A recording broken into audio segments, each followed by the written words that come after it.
Hello, good morning. Today we read about heterotrophic nutrition. As we read in earlier class, what is life process, what is autotrophic, what is photosynthesis. Today we read about heterotrophic nutrition.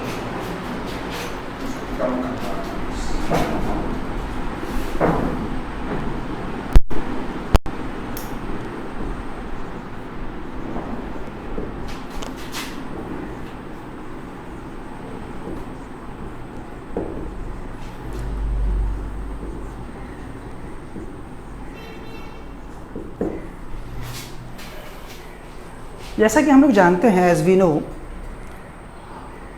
Some organism that lives on other organism, ऐसे जीव जो अपने भोजन के लिए दूसरे जीव पर निर्भर करते हैं, उसको हम लोग परपोषी कहते हैं।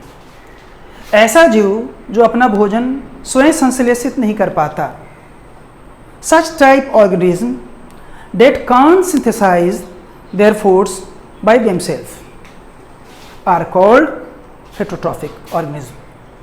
Heterotrophic organism के जानने से पहले कुछ बातें हम लोग और जान लें तो हम लोग के लिए बहुत आसानी होगी। Each organism is adapted to its environment.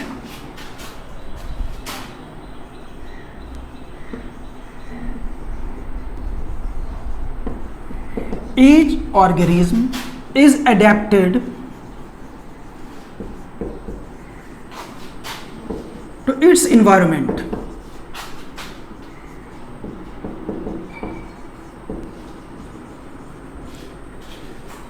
ये यूनिवर्सल ट्रूथ है, इसको कोई इनकार नहीं कर सकता है। दुनिया का हर जीव जिस पर्यावरण में रहता है उसके अनुकूल होता है। Each organism is adapted to its environments. For example, elephants को ले लीजिए। टुंड्रा के इलाके का जो एलिफेंट्स है, वो हाथी जो टुंड्रा बर्फीले इलाके में रहता है, उसका स्किन जो होता है मोटा होता है, उसकी स्किन के बीच फैट होता है, थिक्की होता है, जिसकी वजह से वो ठंडे से अफेक्टेड नहीं होता।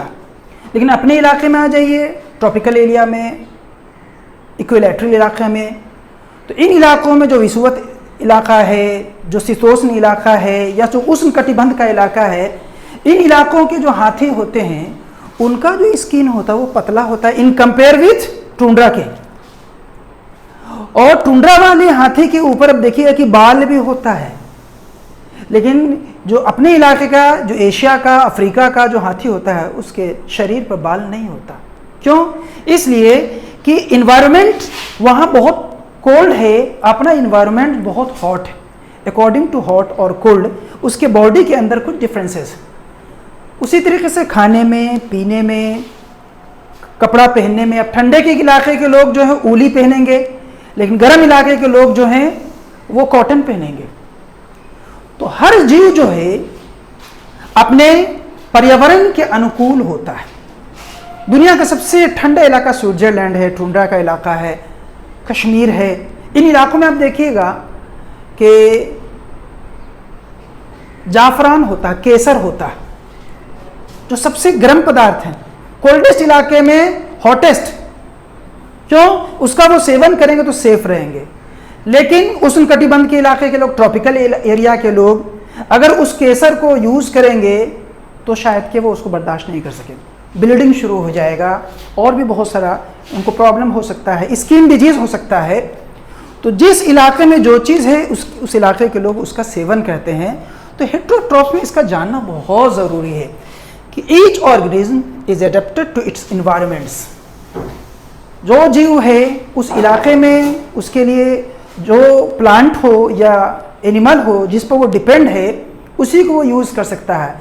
एशियन एनिमल्स को टुंड्रा के इलाके का घास ला के देंगे तो वो डाइजेस्ट नहीं कर सकता, और टुंड्रा के इलाके को एशिया का घास ले जाके देंगे या यहाँ के जानवर को ले जाके देंगे या लैब्स को ले जाके देंगे तो उसको वो डाइजेस्ट नहीं कर सकता। तो जिस इलाके में जो जीव है उस पर वो डिपेंड करता है। इसका हम लोग को जानना बहुत ज़रूरी है।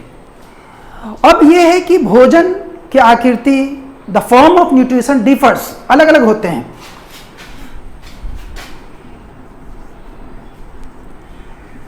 The form of nutrition differs, ये अलग अलग होते हैं डिपेंडिंग ऑन, ये किस पर डिपेंड करता है, ये किस पर निर्भर करता है, depending on the type and availability of food materials,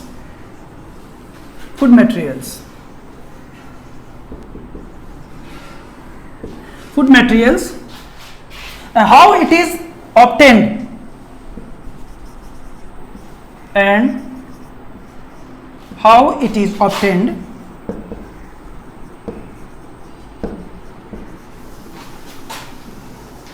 by organism.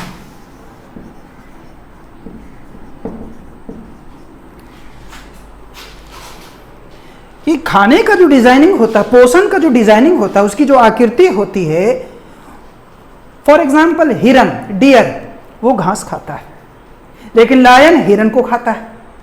तो इसका डिजाइन जो है, और ये इस पर डिपेंड करता है कि उस इलाके में किस तरह के जानवर हैं, वो ओमनीवोरस हैं या हर्बीवोरस हैं या कर्नीवोरस हैं, वो मांसाहारी हैं या शाकाहारी हैं, उसी तरह की न्यूट्रिशन वहां पे अवेलेबल होती है, उसको यूज करके अपनी जिंदगी को वो गुजारता है। तो the form of nutrition differs, वो एक दूसरे से अलग है, depending on the type and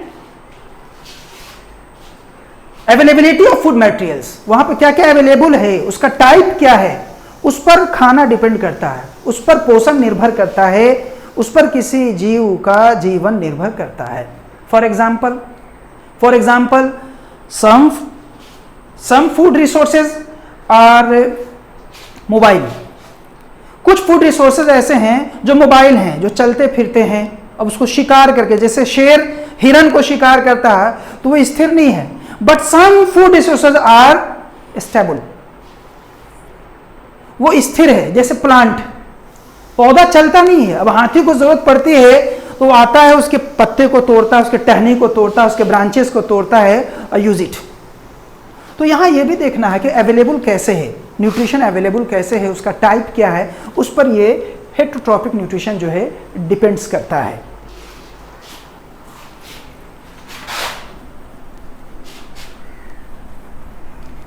एक चीज ये, दूसरी चीज एक और इंपॉर्टेंट चीज है, ये भी जानना जरूरी है कि it is important to all organism how the organism obtain their foods.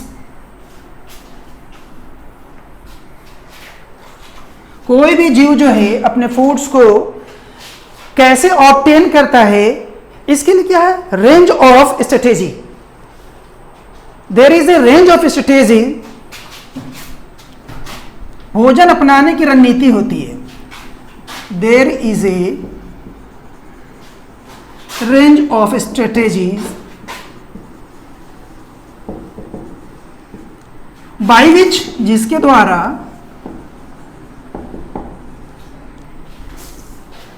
Organism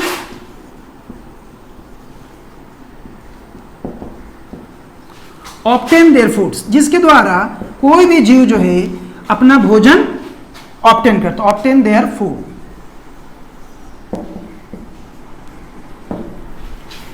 भोजन करने के, पोषण करने के कई रणनीति होते हैं, कई तरीके होते हैं। कहीं ऐसे जानवर हैं जिसके सामने भोजन अवेलेबल होता है, कोई रणनीति नहीं, सीधा जाता भोजन खाना शुरू कर देता है। जैसे हिरन, डियर, घास जाएगा जहां चाहेगा खा लेगा, पत्ता जहां चाहेगा खा लेगा। लेकिन कुछ जीव जंतु को अपने भोजन के लिए काफी प्रयास करना पड़ता है, काफी मेहनत करना पड़ता है, शिकार करना पड़ता है, लड़ना पड़ता है, तब जाके उनको भोजन मिलता है। ह्यूमन बींग्स, हम लोगों को कुछ करना पड़ता है तब हम लोग भोजन यूज करते हैं। तो हेटेरोट्रॉप्स में भोजन का करना, भोजन को प्राप्त करने के लिए कई रणनीति हैं। There is a range of strategies by which, strategies की एक सीरीज है बाय विच, जिसको उपयोग करके ऑर्गेनिज्म ऑब्टेन देयर फूड, वो अपना भोजन प्राप्त करता है। तो हेटेरोट्रॉफिक क्या है तो such type animal, such type organisms that synthesize their food by themselves, ऐसे जीव जंतु जो अपना भोजन स्वयं से नहीं बना सकते हो, that can't synthesize their food themselves but they are depend on others organism, जो अपने भोजन के लिए, अपने पोषण के लिए दूसरे जीव जंतु पर डिपेंड हैं, उसको हम लोग हेट्रोट्रॉप्स कहते हैं। Near about there are 3 type of heterotrophs. आमतौर पे 3 तरह के हेट्रोट्रॉप्स माने जाते हैं, जिसका चर्चा हम लोग करेंगे। हेट्रोट्रॉप्स जो हैं 3 तरह के हैं। कुछ ऐसे हेट्रोट्रॉप्स हैं जो अपना भोजन जो है किसी भी जीव जंतु पर अस्थायी या अस्थायी तौर पर निर्भर करके प्राप्त करते हैं, जिसको हम लोग परजीवी कहते हैं, पैरासाइट्स।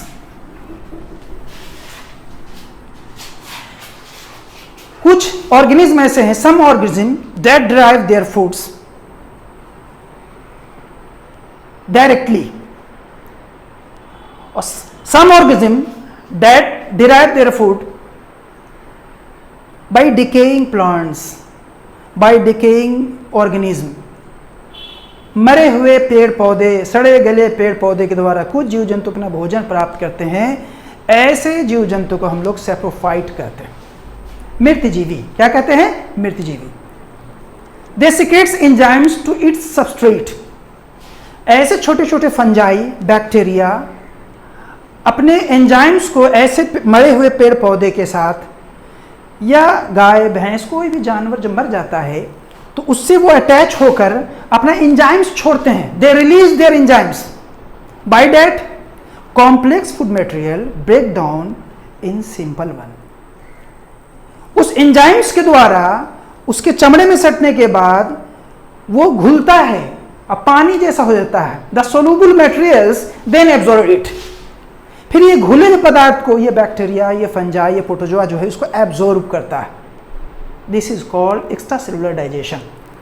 तो ये क्वेश्चन अक्सर आता है बच्चों को, हमारे बच्चे कंफ्यूज हो जाते हैं कि एक्स्ट्रा सेलुलर न्यूट्रिशन किसे कहते हैं या एक्स्ट्रा सेलुलर डाइजेशन किसे कहते हैं। सैप्रोफाइट को यहाँ 2 बार हो रहा डाइजेशन, एक बार बिफोर ईटिंग और एक बार after eating.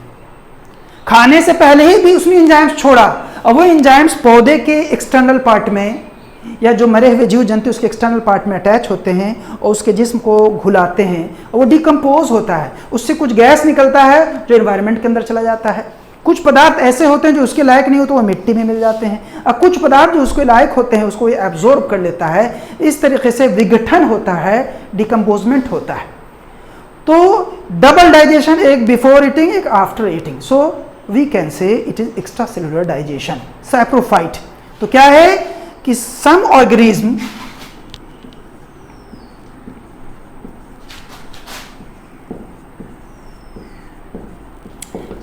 organism derive nutrition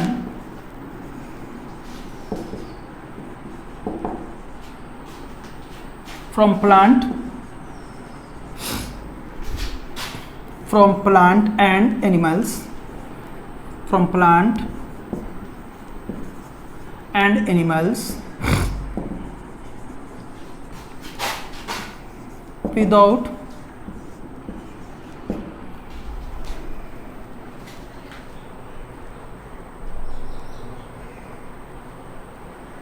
damaging them, बगैर उसको मारे हुए, विदाउट डैमेज किए हुए, बगैर उसको डैमेज किए हुए जो उसको लिया जाता है, इसको हम लोग सैप्रोफाइट्स कहते हैं। Plant and animals without damaging them, without killing them कीजिए तो ज्यादा अच्छा होगा। Without killing them, without killing them is known as saprophyte.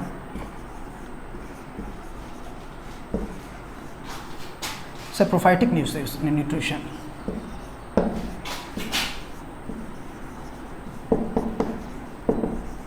Saprophytic nutrition. सब ऑर्गेनिज्म डिराइव न्यूट्रिशन, जो अपना पोषण लेते हैं, किससे लेते हैं? तो फ्रॉम प्लांट एंड एनिमल्स, पौधे से भी लेते हैं, जानवर से लेते हैं। कैसे? विदाउट किलिंग देम, बगैर उसको कोई मतलब नुकसान किए हुए वो डैमेज हो गया है, वो ख़त्म हो चुका है, is known as saprophytic nutrition. ऐसे इसको हम लोग कहते हैं सेप्रोफाइटिक न्यूट्रिशन। इसमें जैसा कि मैंने बताया कि saprophytic organisms release enzymes, saprophytic organism release enzymes, the enzyme dissolve the plant and animals and then absorb it, so we can say it is extracellular digestion also, it is extracellular digestion also। हाँ, ये इसके करीब जाता है और इसको घुलित पदार्थ के रूप में इसको एब्जॉर्ब करता है, छोटे छोटे। इसका एग्जांपल्स क्या है? फंजाई है, बैक्टीरिया है, प्रोटोजोआ है।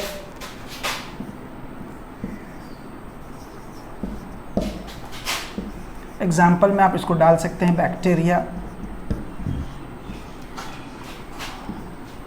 Protozoa. In other words, parasitic organisms live on death organism, मरे हुए जीव जंतु पर ये डिपेंड करता है। इसको हम लोग सेप्रोफाइटिक ऑर्गेनिज्म भी कहते हैं।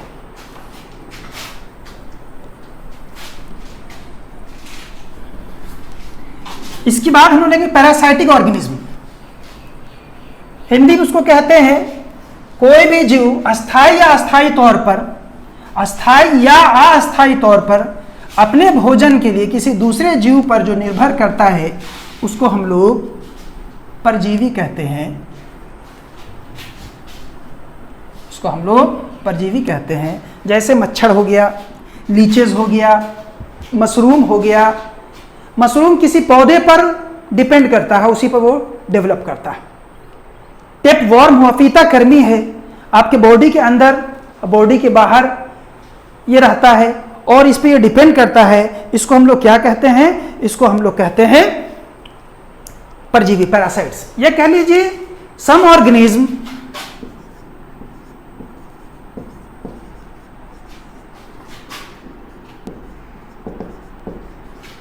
depend on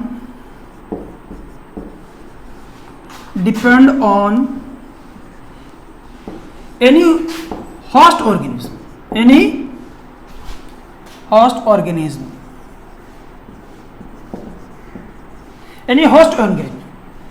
is called parasite।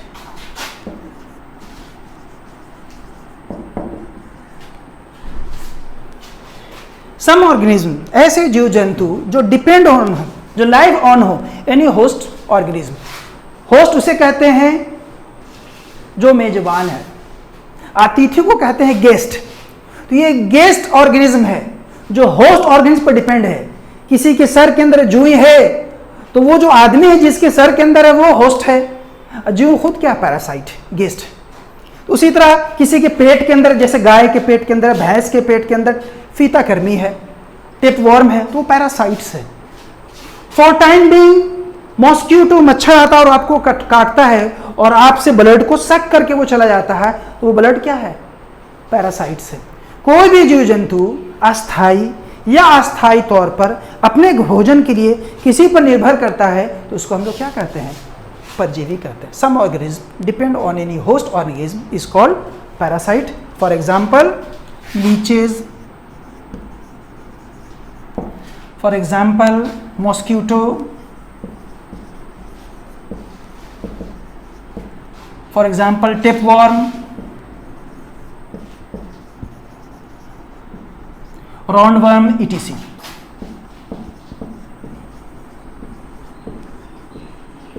Roundworm, etc। Tapeworm हो, राउंडवर्म हो, सब जो डिपेंड करता है, जिस पर डिपेंड करता है उसको होस्ट कहते हैं, उससे अपने भोजन को लेता है। तो ऐसे जीव को हम लोग क्या कहते हैं? पैरासाइट कहते हैं, parasitic organism, parasitic organism.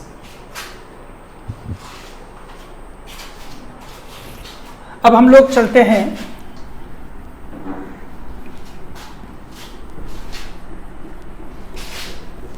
होलोजॉइक nutrition के बारे में जानें। होलोजॉइक न्यूट्रिशन, होलो जो है ग्रीक वर्ड्स है होलो माने होल होता है, जोइक माने एनिमल होता है। कुछ जंतु ऐसे होते हैं जो भोजन को डायरेक्ट खा जाते हैं, पी जाते हैं, अपने भोजन को डायरेक्ट खा जाते हैं, पी जाते हैं, उसके बाद अपने बॉडी के अंदर ले जाकर उसको क्या करते हैं, डाइजेस्ट करते हैं। अपने बॉडी के अंदर ले जाकर उसको क्या करते हैं, डाइजेस्ट करते हैं। Some organism take in whole food materials, some organism take in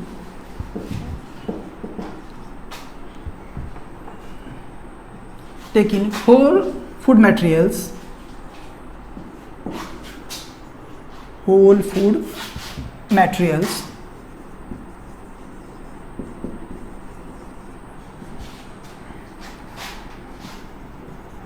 and break it down, और इसको पचाते हैं। पहले तो उसको डायरेक्ट खा गए, उसके पेट में ले जाके उसको पचाते हैं। Break it down, complex material, complex organic substance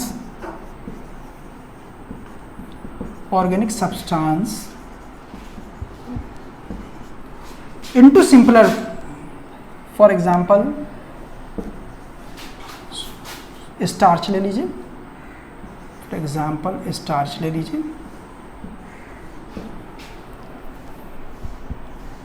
into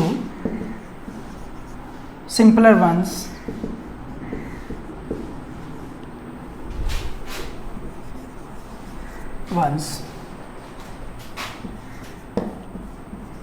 is known as holozoic nutrition.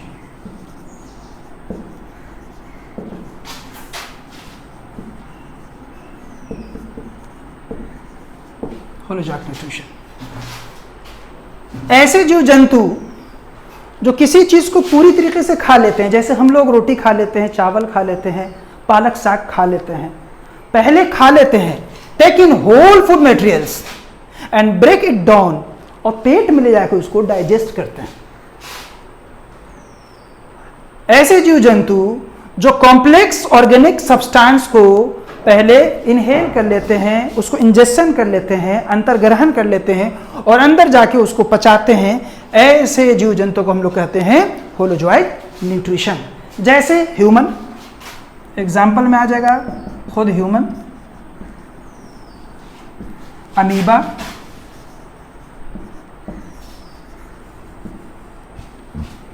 Human है, अमीबा है, और टोटल बड़े जीव जंतु जो हैं वो इसी तरीके के जीव जंतु हैं। फ्रॉग,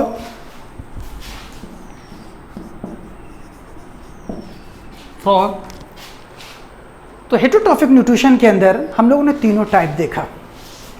सबसे पहले हमने देखा सैप्रोफाइटिक और न्यूट्रिशन के अंदर हम लोगों ने देखा कि मरे हुए, गले हुए, रॉटेन सब्सटेंस को छोटे छोटे फंजाई, बैक्टीरिया और प्रोटोजोआ जो है डाइल्यूट करके उसको एब्जॉर्ब करते हैं, उसको हम लोग सैप्रोफाइटिक न्यूट्रिशन कहते हैं।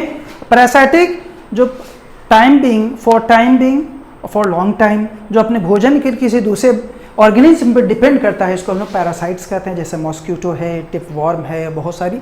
और ये तीसरा जो है इसमें खुद इंसान आ जाता है, जो किसी भी अमरूद को तोड़ा खा लिया, लीची को तोड़ा खा लिया, तो पहले उसको खा लेता है, उसको प्रोसेस में नहीं डालता, खाने के बाद बॉडी के अंदर जाने के बाद उसका पूरा डाइजेस्टिव सिस्टम एक्टिव होता है और कॉम्प्लेक्स फूड मटेरियल को वो सिंपलर वंस में बदल के उसको डाइजेस्ट कर लेता है। इस तरह के सारे जीव जंतु को हम लोग क्या कहते हैं, होलोजोइक एनिमल कहते हैं, ऑर्गेनिज्म कहते हैं। होलोजोइक न्यूट्रिशन ये टाइप हो गया, जैसे ह्यूमन है, अमीबा है और फ्रॉग है। तो हम लोगों ने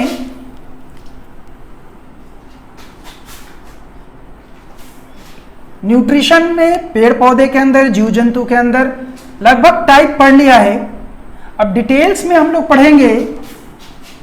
जैसे हम लोग जानते हैं कि जितने भी जीव जंतु होते हैं या तो वो यूनिसेलुलर होते हैं या तो मल्टीसेलुलर होते हैं। कुछ जीव जंतु जैसे अमीबा, पैरामीशियम, ये सब जो यूनिसेलुलर जीव जंतु है, ये अपने भोजन को कैसे खाता है। जैसे हम लोग के पास मुंह है, और हम लोग के पास पूरे बॉडी के अंदर सिस्टम है, डाइजेस्टिव सिस्टम है, रेस्पिरेटरी सिस्टम है, एक्सक्रीटरी सिस्टम है। लेकिन बहुत सारे जीव जंतु ऐसे होते हैं जो एक ही कोशिका के बने हुए हैं, जैसे अमीबा, उसके पास उसी एक कोशिका के अंदर उसको सब कुछ करना है, उसी एक कोशिका के अंदर उसको खाना भी है, पीना भी है और दूसरे काम भी करना है। तो ऐसे जीव जंतु जो अपने भोजन को एक ही सेल के अंदर अंतर्ग्रहण भी कर रहे हैं, पाचन भी कर रहे हैं और फिर उसका उत्सर्जन भी कर रहे हैं। How do organism obtain their nutrition? How do organism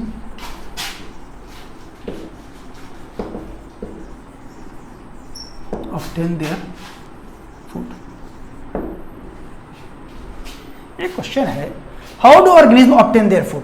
कैसे कोई जीव जंतु अपना भोजन ग्रहण करता है? तो सबसे पहले तो हम ये जान ले कि दो तरह के जीव जंतु होते हैं। एक है यूनिसेल्युलर, अब एक ही कोशिका से बना हुआ है, उसके अंदर ना मुंह है, ना हाथ है, ना पैर है, ना, लेकिन जब उसको बनाया गया है तो सारा रिक्वायरमेंट उसका है, उसका अपना नेचुरल प्रोसेस जो है, लाइफ प्रोसेस जो है, उसको ऑब्टेन करना है।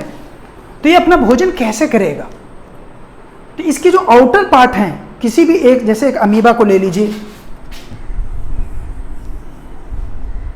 ये यूनिसेल्युलर, या पैरामीशियम को ले लीजिए आप,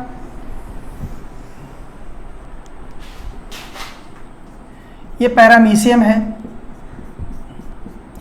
पैरामीशियम का बॉडी जो है डिफिनिट होता है, लेकिन अमीबा की बॉडी का जो शेप है डिफिनिट नहीं होता, इनडिफिनिट, कभी गोल है, कभी लंबा है, कभी चौड़ा है। जब ये किसी भोजन को देखता है तो भोजन के करीब जाता है और सूडोपोडिया बनाता है।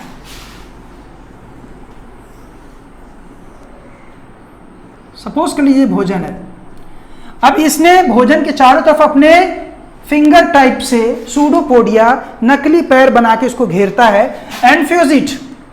एक वक्त होता है कि इसको फ्यूज कर देता है और इसको अंदर कर लेता है, बॉडी के अंदर कर लेता है। इस तरीके से अमीबा ने एक ही कोशिका के अंदर अपना भोजन अंदर कर लिया। अब ये जो अंदर फूड आ गया, अब ये हो गया फूड वैक्यूल।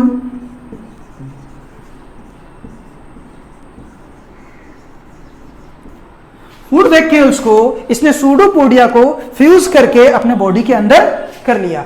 इसमें खाने के लिए कोई डिफिनिट प्लेस नहीं है, और अंदर करने के बाद इसको ब्रेक डाउन किया, इसको डाइजेस्ट किया। जब ये डाइजेस्ट हो गया तो फिर ये धीरे धीरे इसके अनडाइजेस्टेड आइटम जो है, डाइजेस्ट कर लेने के बाद जो भी एनर्जी मिली वो साइटोप्लाज्म के अंदर उसने डिफ्यूज कर दिया। साइटोप्लाज्म के अंदर अपने सारी एनर्जी को उसने फैला दिया। काम हो गया, भोजन भी हो गया, पाचन भी हो गया, एनर्जी को पूरे बॉडी में फैला दे दिया। अब अनडाइजेस्ट ऐसे जो डाइजेबल नहीं थे, ऐसे मटेरियल्स को फिर धीरे धीरे ये अपने मतलब इसके करीब ले जाएगा, झिल्ली के करीब ले जाएगा, और यहाँ ले जाने के बाद इसको आउट कर देगा, इसको आउट कर देगा। तो इंजेक्शन भी इसी के जरिए, एक्सक्रीशन भी इसी के जरिए, डाइजेशन भी इसी के, सारा प्रोसेस एक ही सेल के अंदर है। यूनिसेल्युलर में आमतौर पे ऐसा ही होता है, लेकिन यूनिसेल्युलर पैरामीशियम भी है। ये तो अमीबा मैंने देखा। पैरामीशियम के अंदर आप एक चीज देखिएगा,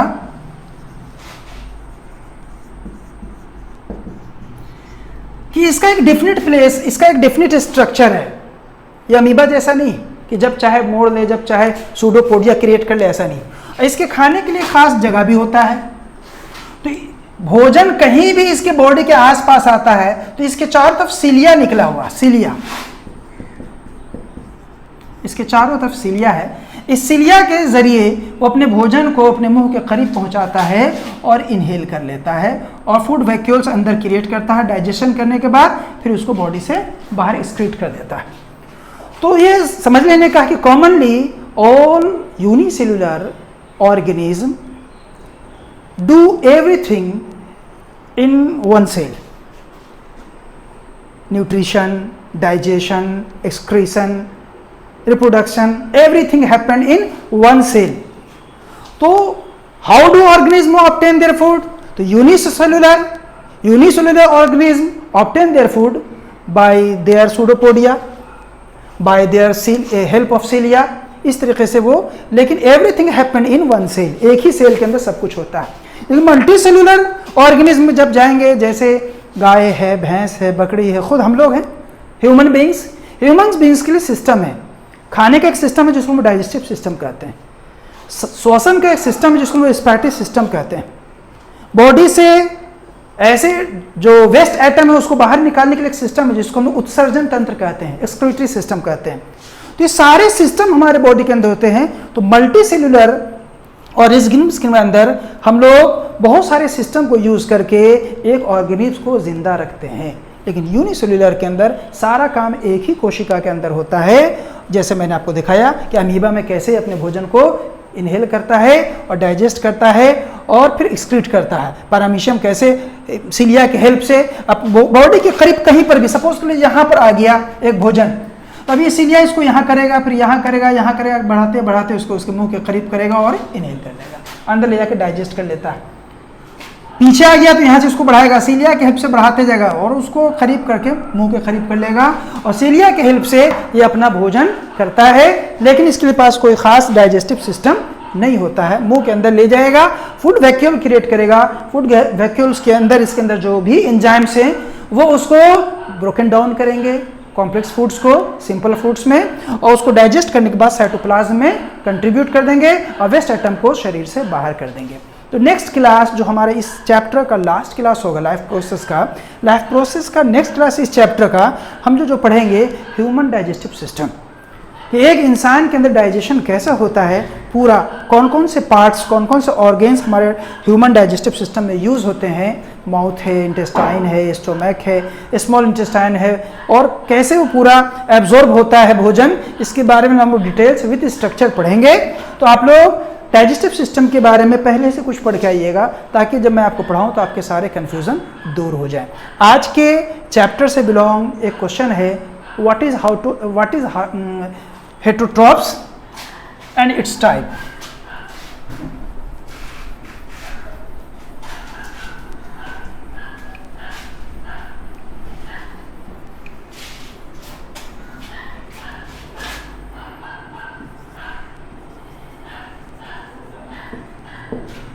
What is heterotrophs nutrition?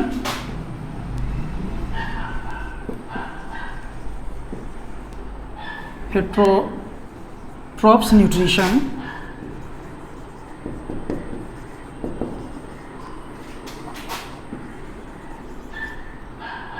and its types.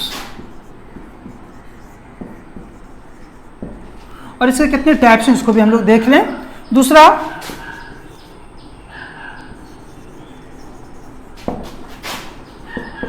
what is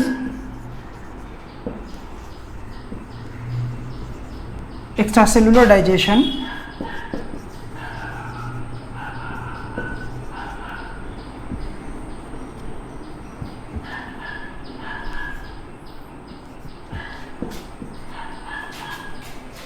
What is heterotrophs nutrition and its types? What is extracellular digestion? How do unicellular organisms obtain their foods?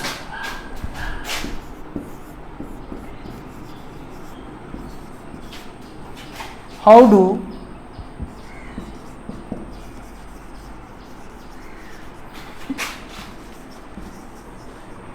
organisms obtain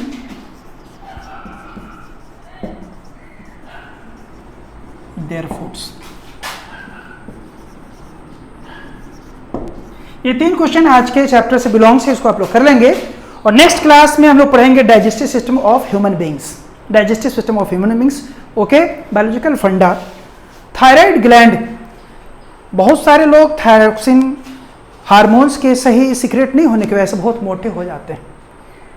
लोग बोलते हैं थायरोक्सिन इनको प्रॉब्लम हो गया है, इनका जो thyroid जो है थायरोक्सिन बहुत ज़्यादा सीक्रेट कर रहा है या बहुत कम सीक्रेट कर रहा है। दोनों हालत में आप या बहुत मोटे हो जाते हैं, और भी आपकी बॉडी का बहुत सारा सिस्टम है जो डिपेंड करता है थायरोक्सिन ग्लैंड्स पे। थायराइड को अगर सेफ रखना है हमको नेचर के साथ चलना होगा। जिस सीज़न का जो फ्रूट्स है उसको यूज़ करें और कोशिश करें कि आप जो भी खाना खाएं वो पका हुआ खाना खाएं, गला हुआ खाना नहीं खाएं। कोई भी खाना जो आप बना, ठीक है कुकर के अंदर आपने गला लिया, लेकिन कुकर में जो भोजन है वो गलता पकता नहीं है, आपने गला लिया उसको खा लिया तो थायरॉक्सिन आपका अफेक्टेड होगा। नमक जितना है केमिकल प्रूफ नमक है, आप ऐसे नमक को यूज़ करें जो मिट्टी का नमक है, जो मिट्टी के अंदर से निकला हुआ नमक है, साल्ट है, उसके अंदर केमिकल्स नहीं होता है, उसके अंदर बहुत सारे 80 टाइप्स ऑफ मिनरल्स उसके अंदर इंक्लूड होते हैं। लेकिन जितना मार्केट में अभी नमक बिक रहा है, लोग कह रहे हैं आयोडाइज आयोडाइज आयोडाइज, सिर्फ एक वर्ड आयोडाइज को यूज़ करके वो केमिकल साल्ट को आपके सामने डालते हैं जिसको हम यूज़ करते हैं, जिससे हमारा थायरॉक्सिन अफेक्टेड होता है। ये जो पानी पीते हैं ना, जिसको हम लोग कहते हैं डिस्टिल वाटर, कितना मिनरल्स आपका घटा देता है। आपको जो पानी पीना है वो हैंड पंप का या मोटर के द्वारा जो पानी आपका निकलता है, जो ज़मीन से पानी निकलता है, उस पानी को आप पिए। बहुत ज़्यादा दिक्कत हो तो किसी मिट्टी के घड़े के अंदर रख दें, जब वो स्टोर हो जाए तो फिर उसको निकाल के पिए। ये तमाम पानी से बेहतर है। उसी तरह से चीनी कम यूज़ करें, कोशिश करें गुड़ यूज़ करने का। इतने केमिकल्स होते हैं चीनी के अंदर जो आपके थायराइड को अफेक्टेड करता है। पानी शुद्ध लें, खाना पका हुआ खाएं, गला हुआ नहीं खाएं, और नमक के जगह पर कोशिश करें सेंधा नमक यूज़ करने का। ये जो मार्केट के अंदर समुद्री नमक बिक रहा है, इसको बहुत केमिकल डाल के रिफाइंड करते हैं, तो उससे फ़ायदा कम है नुकसान ज़्यादा। बहुत कम 4-5 मिनरल्स होते हैं। लेकिन वो नमक जिसको हम लोग सेंधा नमक कहते हैं, जो मिट्टी से निकलता है, मुश्किल से 80 रुपये किलो मिलता है, उसको आप लें। कितने महंगे तेल, हमेशा मस्टर्ड ऑयल को यूज़ करें। ये बहुत सारी कुकिंग ऑयल्स मार्केट के अंदर बिक रहे हैं जो केमिकल से भरे हुए हैं, इसको यूज़ करेंगे तो आपका थायराइड सही नहीं होगा। जब थायराइड ग्लैंड सही नहीं होगा तो उसका सिक्रीशन जो थायरॉक्सिन रिस्पॉन्स का वो सही नहीं होगा, जिससे आपको डायबिटीज़ होगा, किडनी की बीमारी होगी, आपका बॉडी ज़रूरत से ज़्यादा फैल जाएगा या ज़रूरत से ज़्यादा पतला हो जाएगा। इसीलिए अगर आप चाहते हैं कि आपको थायराइड ग्लैंड सही रहे, तो बायोलॉजिकल फंडा में मैंने 5 चीज़ आपको बताया। खाना पका हुआ खाएं, गला हुआ नहीं खाएं। पानी हमेशा जो इस्तेमाल करें ज़मीन का पानी इस्तेमाल करें। नमक के रूप में सेंधा नमक इस्तेमाल करें, और चीनी कम, गुड़ का ज़्यादा सेवन करें। इस तरीके से सब करेंगे तो आपका थायरॉक्सिन बहुत मजबूत रहेगा। आप एक अच्छे हेल्दी वेल्दी पर्सनालिटी होंगे। Okay, have a good day.